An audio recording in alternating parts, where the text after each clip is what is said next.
বিএনপির দীর্ঘ ত্যাগের পটভূমিতে এই ছাত্র জনতার অভ্যুত্থান হয়েছে। আপনারা ফুটেজগুলো ভালো মতো বিশ্লেষণ করে দেখুন। আজকে তাদেরকে কি আপনারা আমরা কি খাটো করে দেখতে পারি? আমরা ছাত্র জনতার এই অভ্যুত্থানকে অবশ্যই রেসপেক্ট করে আমাদের অবদানকে বিএনপি এবং বিএনপি পরিবারের আমাদের অঙ্গ সংগঠনের যেই ভূমিকা ছিল সেটাকে খাটো করে দেখবেন না। 15.5 বছরের আন্দোলনের একটি ফাইনাল স্টেজেই কিন্তু এই আন্দোলন সাকসেস হয়েছে। আজকে ফেসবুকে কিন্তু এটা নিয়ে অনেক লেখালেখি হচ্ছে, আমরা ডিটেলসে আর যাচ্ছি না। বিএনপির দীর্ঘ ত্যাগের পটভূমিতে এই ছাত্র জনতার অভ্যুত্থান হয়েছে। এই যে অভ্যুত্থানটা কিন্তু এই তারেক রহমান সাহেব বিএনপি ভারপ্রাপ্ত চেয়ারম্যান অন্যায়ের প্রতিবাদ করেছেন, ভোটের অধিকার ফিরিয়ে আনার জন্য আন্দোলন করেছেন।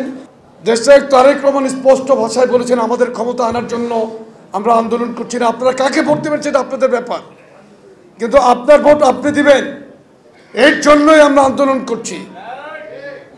আজকে যারা বলছেন যে 1.5 মাসের মধ্যে এই সরকারের ফ্যাসিস্ট সরকারের পতন আপনারা ঘটিয়েছেন, ঢাকা বিশ্ববিদ্যালয় থেকে যখন হল বন্ধ করে দিল, যখন ছাত্ররা সমন্বয়করা হল ত্যাগ করতে বাধ্য হলেন, তখন উত্তরা, মিরপুর, যাত্রাবাড়ি, শনি রাখা এই সমস্ত জায়গায় আন্দোলন করলো কারা? প্রাইভেট ইউনিভার্সিটি, রামপুরাতে BRAC university, North South university, সাধারণ ছাত্র জনতা কাঁধে কাঁধ মিলিয়ে অভিভাবকরা রাস্তায় নেমে গিয়েছে। আপনারা ফুটেজগুলো ভালো মতো বিশ্লেষণ করে দেখুন। আজকে তাদেরকে কি আপনারা আমরা কি খাটো করে দেখতে পারি? পাবলিক বিশ্ববিদ্যালয় যখন বন্ধ করে দিল, প্রাইভেট ইউনিভার্সিটি, কিন্তু তখন প্রত্যেকটা ছেলে অভিজাত পরিবারের সন্তানরা কিন্তু রাজপথে ছিল।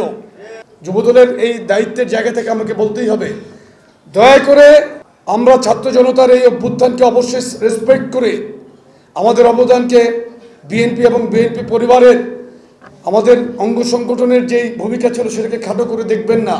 15.5 বছরের আন্দোলনের একটি ফাইনাল স্টেজেই কিন্তু এই আন্দোলন সাকসেস হয়েছে।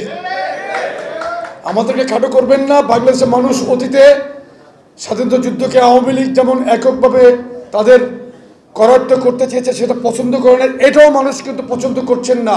আজকে ফেসবুকে কিন্তু এটা নিয়ে অনেক লেখালেখি হচ্ছে, আমরা ডিটেলসে আর যাচ্ছি না। সর্বশেষ একটি কথা বলতে চাই, শহীদ হয়েছে যারা ছাত্র জনতার এই আন্দোলনের প্রত্যেকের আত্মার মাগফিরাত কামনা করছি। আমাদের অনেক নেতাকর্মী আহত হয়েছেন, তাদের প্রতি আমাদের দায়িত্বর জায়গা থেকে বলছি, তাদের প্রতি আমাদের খোঁজ খবর আমরা নিচ্ছি। আমাদের ভারপ্রাপ্ত চেয়ারম্যান দেশনায়ক তারেক রহমান সাহেব নিচ্ছেন। আরেকটি কথা বলতে চাই যে আগামীর নির্বাচনকালীন সরকার গঠন হওয়াটাই সবচেয়ে ইম্পর্টেন্ট। আপনারা প্রত্যেকেই পার্টির মেসেজ কিন্তু সেক্রেটারি বলে দিয়েছে যে আমরা কোনো প্রকার অসাংগঠনিক কোনো কার্যকলাপকে আমরা কোনো অবস্থাতেই কিন্তু ছাড় দিচ্ছি না, দেব না।